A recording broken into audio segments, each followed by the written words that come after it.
man prasa, kas man patīk, tad man patīk viss. Paceļos es pāri vietām, kur viss panīcis. Kamēr kaimiņš iesāk lasīt rīta avīzi, es ceros klāt pie darbiem, kuri mani svarīgi.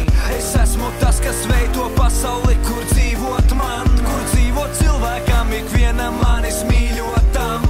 Mosties klusumā bez ziņām, kuras rītos skan, aiziet gulēt, raugoties uz zvaigznēm krītošām.